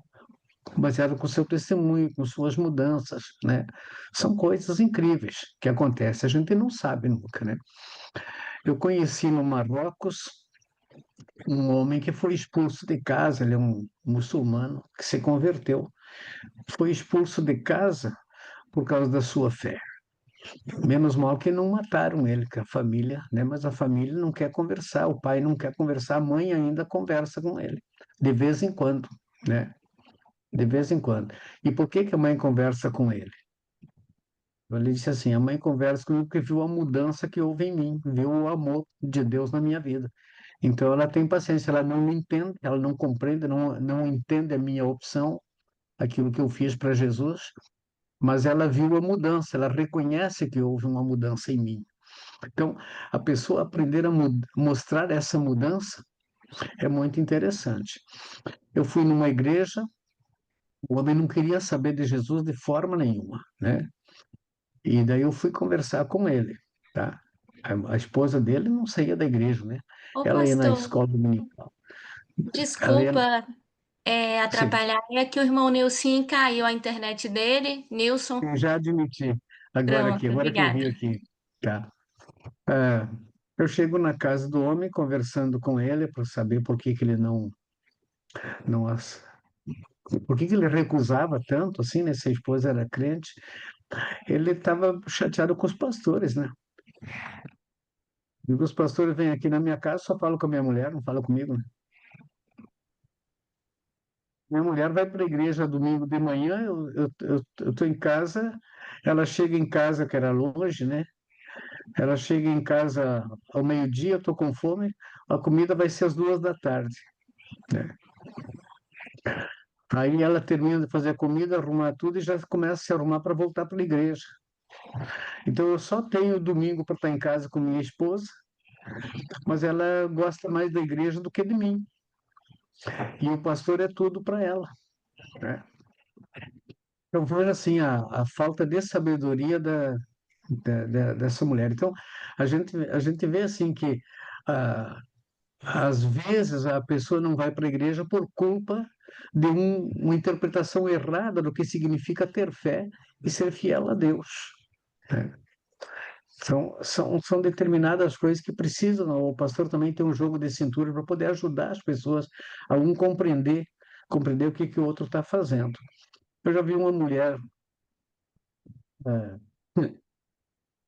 ela disse assim: ah, meu marido não quer seguir Jesus, eu vou sair, tem um irmão que canta comigo lá na igreja, eu vou sair com ele por aí para cantar nas igrejas. O marido que escolha. Pô, isso é uma imprudência tremenda, tá? Isso não é fé. Isso não é testemunho, porque a fé tem que estar ajustada ao testemunho cristão, né? Então, daí vem e falam comigo assim, eu tive um sonho, Deus me mostrou isso. Às vezes não foi Deus, a maioria dos sonhos não é Deus que mostra, não, o sonho está lá dentro da gente. Os sonhos são coisas do inconsciente que a gente, de repente, aquilo é acionado, né? Deus pode falar por sonho, mas não é que todo sonho é Deus que falou, tá? O sonho é uma história que já está dentro de você. Alguma coisa é acionada durante o dia e aquilo de noite se transforma numa história de 30 segundos que parece que foi um filme inteiro, né? O sonho geralmente dura 30 segundos. Então, a, a pessoa não pode guiar a sua vida por sonhos, mas Deus fala por sonho. Não é isso que Deus não fala, Deus fala, né? Mas pegar e dizer isso e esquecer o testemunho, esquecer o compromisso, esquecer o caráter, esquecer o ensino bíblico. Então, as pessoas não podem tomar decisões dessa forma emocionais. Então, nosso trabalho vai ser ajudar as pessoas a enxergar aquilo que Deus está dizendo, o que que a palavra de Deus diz, né, o que que as escrituras falam, né, e combinar isso também com os aspectos éticos, morais, né, que fazem parte da nossa comunidade, da nossa sociedade. Tá? Então, é bastante importante. Mas notem assim, ó, o primeiro passo, quando vai aconselhar alguém, é saber qual é o real problema, para você poder se concentrar em resolver aquele problema. Se você perceber que tem 10 problemas, trata um por um, tá? Trata um por um, com toda a paciência, né? Não fica toda hora falando também com a pessoa. Marca a hora, né? Marca a hora. Disciplina, ajuda a pessoa a ter disciplina, né? Marca a hora, vamos conversar. Eu tenho meia hora para conversar com você sobre o assunto. Venha na minha casa, ou venha lá na igreja, ou venha no meu gabinete, ou, né? E daí você marca a hora para conversar com a pessoa, para ser bem objetivo, dar uma tarefa para a pessoa, dizer, olha, você faz isso, faz aquilo, né? Uma senhora veio falar comigo, queria também separar do esposo, né? Eu disse para ela, procura mostrar, elogiar ele um pouco, dizer que você ama, agradecer para ele por algumas coisas. E ela achou interessante, resolveu praticar isso. Em 3 meses o marido era outro homem, né? O marido mudou, acho que só fazia falta. Era coisas bem simples, não era nada complicado assim, mas ela achava que o marido não queria mais saber dela. Ela começou a mudar algumas atitudes, né? Então, a mudança que a gente espera no outro, às vezes é a mudança que a gente tem que fazer na gente mesmo, né? Ok? Vamos parar por aqui hoje? Tá. Pastor Taborda, Diga. ô pastor, a minha internet caiu aqui um momento antes, aí o senhor estava falando a respeito da prova e dos trabalhos a ser enviado. Aí o senhor falou a respeito de Elias e da mulher samaritana.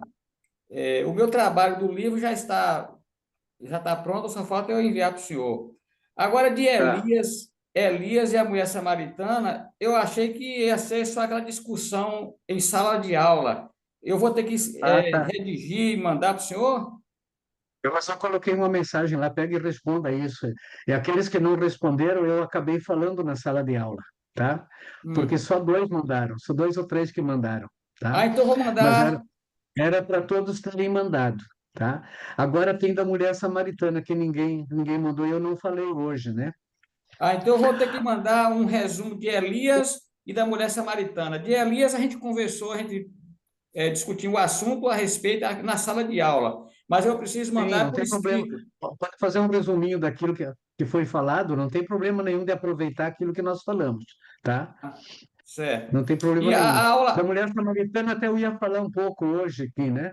Certo, certo. A aula 6 eu mandei o resumo para o senhor aí, parece que essa semana aí, eu mandei. E já vi, já vi. Aí, Aham. então, eu vou mandar, junto com esse resumo dessa aula de hoje, eu vou mandar de Elias. Pode mandar, tá?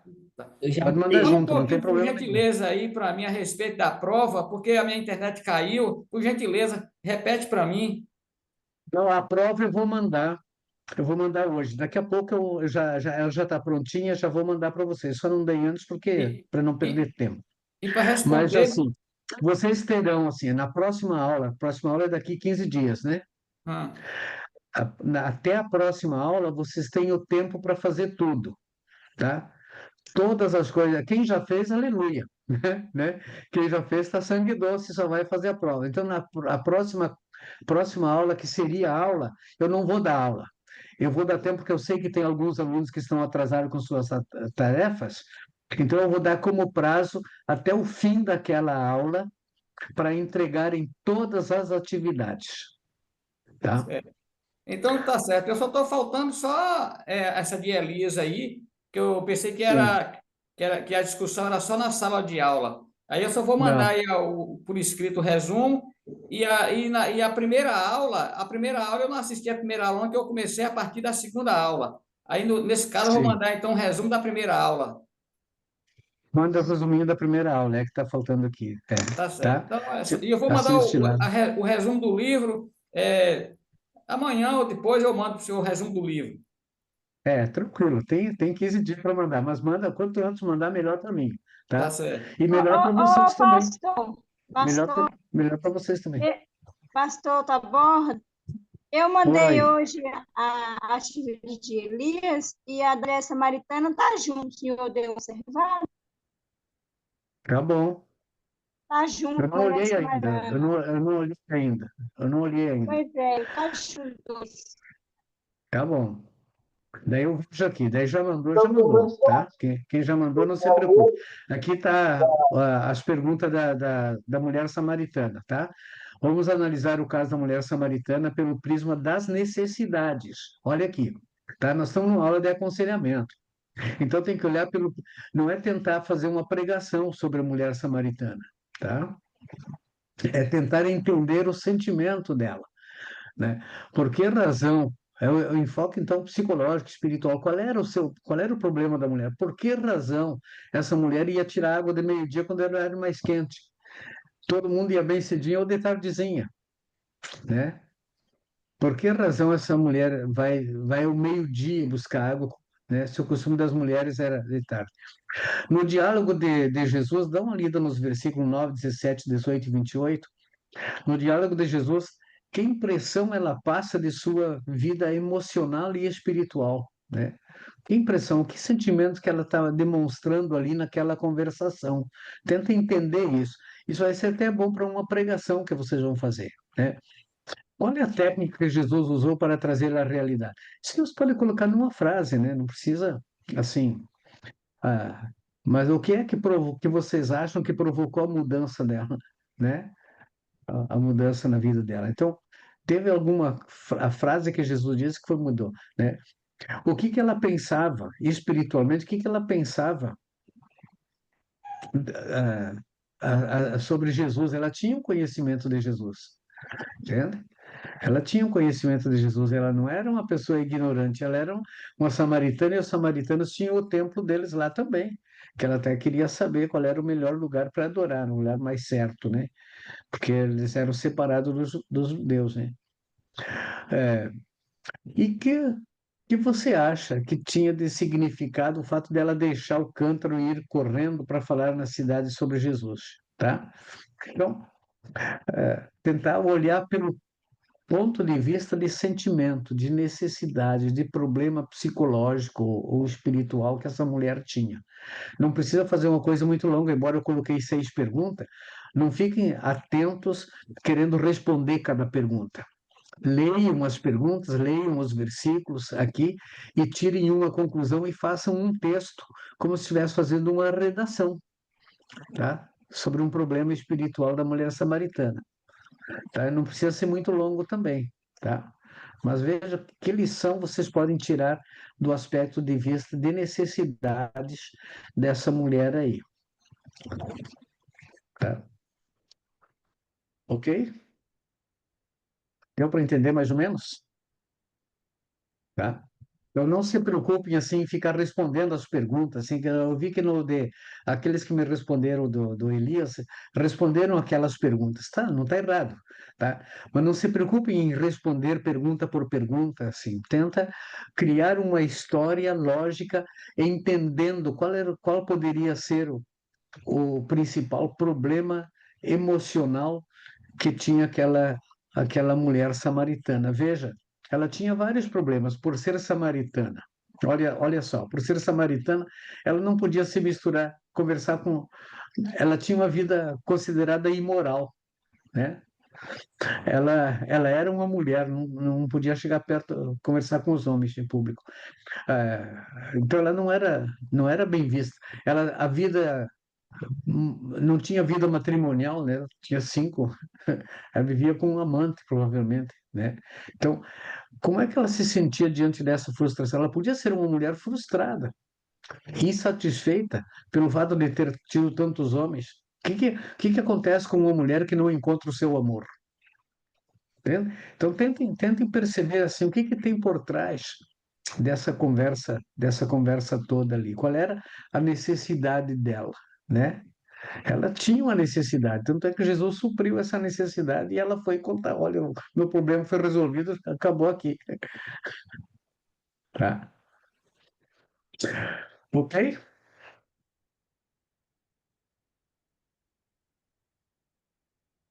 É isso aí, minha gente. Vamos encerrar então nossa aula por hoje aqui. Hoje, quem que vai orar aqui? Já que você foi o último a falar, Nilson, ora conosco para encerrar nossa aula aí. Ok, pastor. Tá certo. Então vamos orar a Deus. Senhor nosso Deus e nosso Pai eterno, Criador dos céus e da terra. Graças eu te dou, ó Pai, porque o Senhor é bom para conosco em todo o tempo, Senhor. Muito obrigado, Deus, porque o Senhor nos permitiu o dia de hoje, Senhor, nossa ida e nossa vinda. E, ó Deus, esse tempo, Deus, de estar aqui diante, ó Deus, do teu filho, ouvindo a tua santa palavra, de conselhos tão preciosos, Senhor. Nos ajuda, Deus, a colocar em prática, tanto para as nossas vidas, assim quanto, Deus, para edificar outras pessoas no momento oportuno, Senhor. Ó Deus, abençoa o teu filho, o teu servo, a sua família, seus netos, todo, Deus, aquilo que se está ao redor do teu filho, Senhor. Muito obrigado, Deus, pela presença do Senhor conosco. Obrigado pelos nossos colegas que estão aqui conosco, Deus. Eu te agradeço a ti, no nome santo de Jesus, e nos dê uma noite, Deus, de um sono, ó Deus, que descansa o nosso corpo físico, Senhor, para, ó Deus, o trabalho do dia seguinte, Senhor. Abençoa as nossas vidas, no nome santo de Jesus. Amém, Senhor. Amém. Amém. Amém. Deus abençoe a todos, tenham um bom final de semana. E por aqui estamos com bastante trabalho também. Tá? Amém. Deus abençoe vocês. abençoa. Amém. Deus abençoe. A paz do Senhor, irmão. Amém. A paz, colegas. A paz, pastor. Paz que Paz. vem, a paz do Senhor. Amém. Valeu, Taborda. Amém. Amém, Léo.